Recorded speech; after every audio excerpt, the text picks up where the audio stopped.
in Flash Flood Alley. Floods can happen at any time. Flash floods are lethal reminders of how quickly a stream can rise with water reaching well above the banks of the creek. Most fatalities and damages happen in areas near creeks, and about 75% of flash flood fatalities in Texas occur in vehicles. On October 12, 2013, around 9 p.m., a perfect storm was about to be played out. A large storm cell developed in southwest Austin. By the next morning, more than 12 inches of rain had fallen. Dozens of houses would flood in Austin and Sunset Valley, and the Austin Fire Department responded to more than 79 flood rescues. Great, he's just on the outside of the porch. Hold your hover. Commander Jim Martin, a paramedic for the city of Austin, was headed to work, ready to take on the storm and help those in need. Jim considered the path to work. I had an option to go on a more established road, 45 to Mopac. I knew that would probably make me late for work. I decided to take this other road that I wasn't very familiar with. Little did Jim know, tonight he was going to be the one that needed saving. When I came up on Slaughter Creek here, I hit some water, and in the time it took me to try to downshift into second gear from third gear, I was swept off this culvert here and into the creek. Jim unknowingly drove into a flooded, low-water crossing. He couldn't see the water in the darkness of the storm. It kind of spun a little bit, and when it went off, it kind of started bobbing like a cork and immediately started filling with water. His Jeep was instantly swept downstream. I remember thinking, I wonder what it's going to be like to drown. I wonder if it's going to be slow and painful, or is it going to happen quick? Or, at that point, I was pretty much decided I was a dead man. Jim quickly grabbed his cell phone as his car was being carried downstream and called 911. Stay on the line. Fire department, what's the address of your emergency? I'm floating down the creek in my Jeep. I can't see anything. Okay. Water's coming in my Jeep. Do you know about where you are? I have no idea. Please help. Okay, and what's your name? My name's Jim Martin. I'm actually a paramedic with the city. I told him I was a paramedic with the city. Me saying that didn't even register to the dispatcher, and then I started thinking, well, to those guys it didn't really matter if I'm a paramedic or not. I'm just someone that needs help, and they're going to come get me no matter what. Thanks for your help, brother. No problem, man. We're doing the best we can to get you out of there, okay? I'm sorry to put those guys in this position. I never saw the water on the road. I just hit it, and I was off the road. We also have Starflight in the air. They're going to come looking for you, so keep an eye out in the air for the light at the bottom of Starflight and let us know when you see it, okay? Now, you tell my kid I love him, okay? We'll be sure and let him know, but I don't think you're going to have to worry about that too much. Like I say, Now, you understand, man, my Jeep is filling with water, man. With rescuers on their way, Jim's Jeep got hung up on some brush. I'm actually stopped now. I'm hung up on something.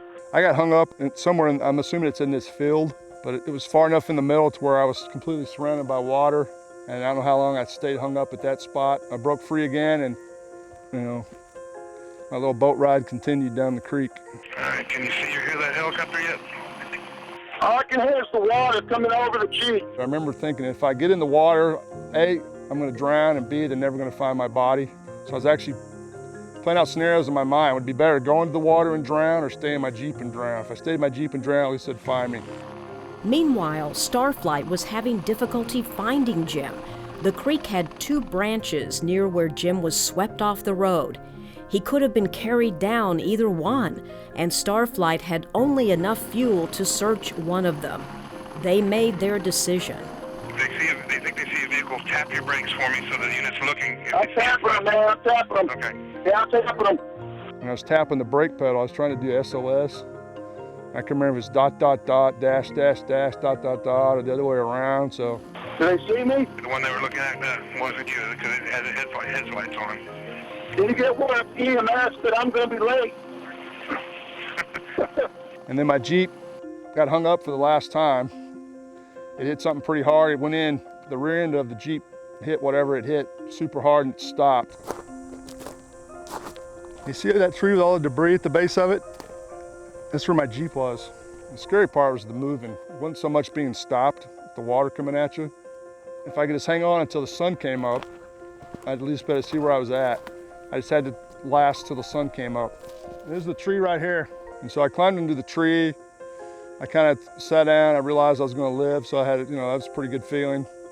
And I remember looking up and seeing a light in the sky. And then about then, I noticed that the light was going back and forth, and then I heard the rotors of the helicopter. I knew it was a helicopter.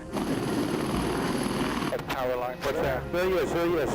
Where? Right there in the tree waving. Okay. Yep, got him. Starflight 1 has located the subject in a tree above his Jeep.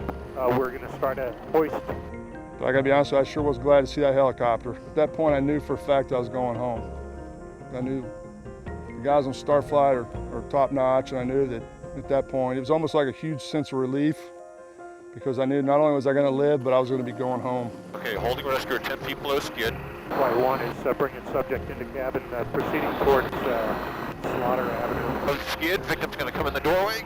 They sat me on this cot, and I remember as soon as I got on the cot, I laid back, and I was like, holy man, I made it. And I started thinking, man, this is costing me a fortune. I'm gonna sit up and enjoy this ride, So I sat up and I looked around, and I was like, oh, screw it. I laid back down. I was like, man. Jim was lucky that night. His ability to be calm in the situation saved his life. Flight 1 is bringing subject into cabin. In my case, I drove right into the water. Never saw it till I was in the water. Had the presence of mind to call 911. Austin 911, any police, fire, or EMS? Try to tell them where you're at. I'm out on the road that Shooting Southwest is on. I'm floating down the creek in my Jeep. Try to stay calm, and I guarantee they'll come get you. It may take them a little while to get you, but they're gonna come get you. So you just gotta stay calm.